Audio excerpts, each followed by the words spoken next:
Hey guys, how you doing? It's me, Alan here. I'm going to talk to you a little bit about Roy Hodgson and his ridiculous statements that he had to say today.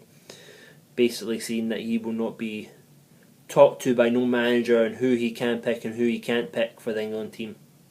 What a fool. Pretty much said he's not going to pick up or nor listen to Brendan Rodgers saying that players like Sturridge and Sterling and players of ability, pretty much, should have 2 days of rest. He's not going to do it. He knows best because of his fantastic period at Fulham and his fantastic period at Liverpool. Remember all those trophies he won? No, neither did I.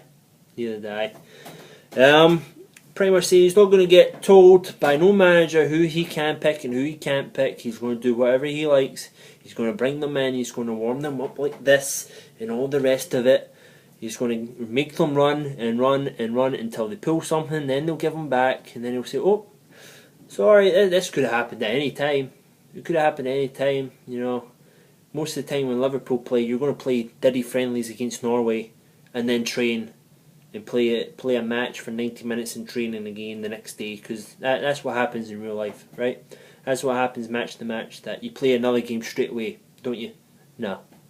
Because if you're away at Champions League, you don't get your game until so many days after, or if you have a cup game and you come a Sunday game and whatever else.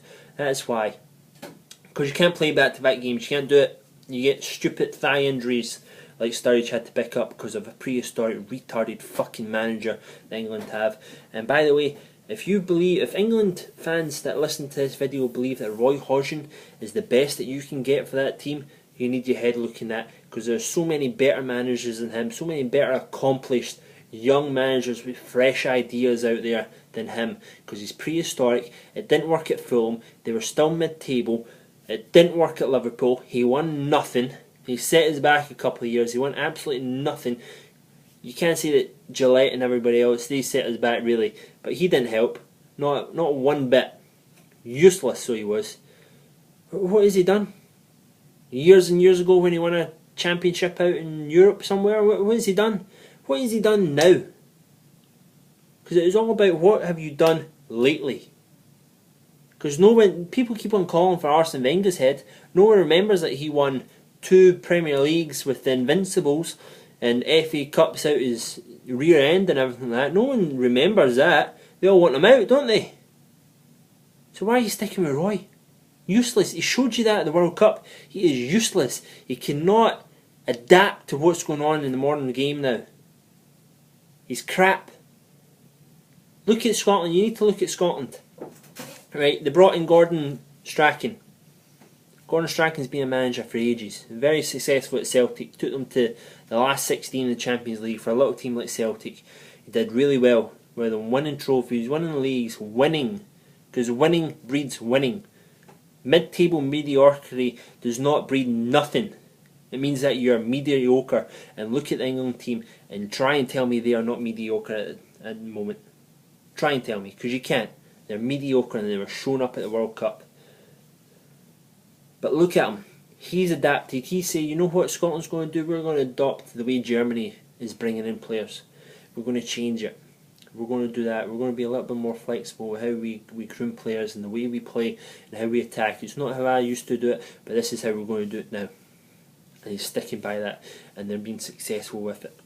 They went out to Germany, the world champions, coming off it, just beating Argentina in the World Cup. The next competitive game after that, Scotland go out there in Germany and Dortmund and give them a good game.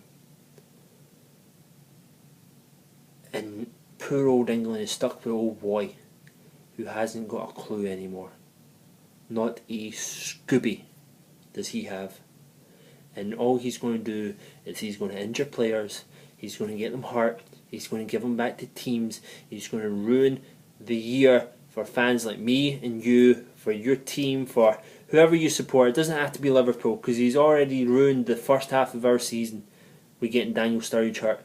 He's destroyed it. He's kicked us in the balls and told us he didn't touch us. You know what I mean? He's telling us he's destroying it and saying, no, it's not my fault, I didn't do nothing. He's a mug. Total mug.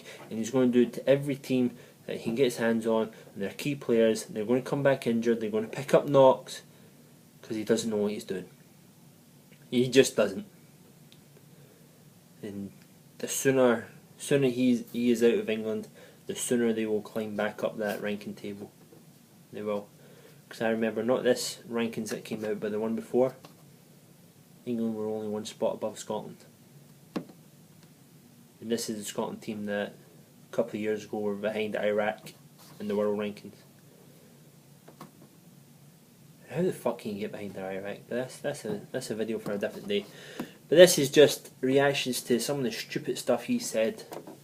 There was a very good piece in it in the Telegraph that I'll probably put a link to, so you can read it and read all his quotes, because I would explode if I had to read out some of the stupid stuff that he said. Saying that Daniel Sturridge, I didn't hear Daniel Sturridge ask for any days off. How can you go up to a manager and say, "Yo, Gaffer, I'm not training today"? No.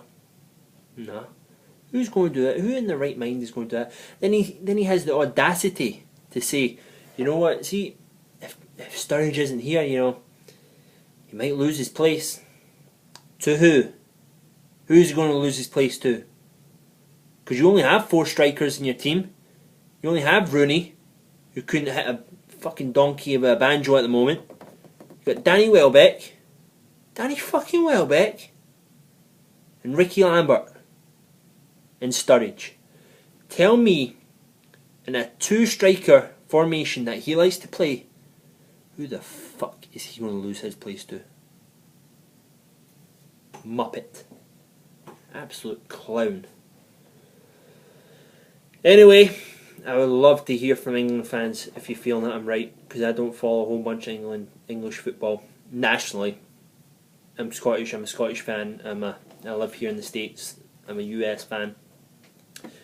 So I don't follow them too much. I see the scores when it comes up, and maybe I'll watch the highlights, but not too much.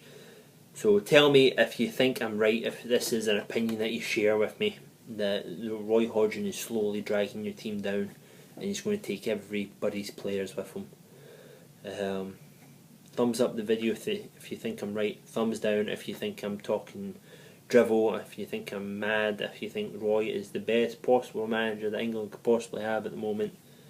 Tell me. Subscribe if you like to. I know that probably England fans will probably find this mainly a Liverpool page. If you want to hear some good Liverpool stuff, I try and do my best. But have a good one, guys. See ya!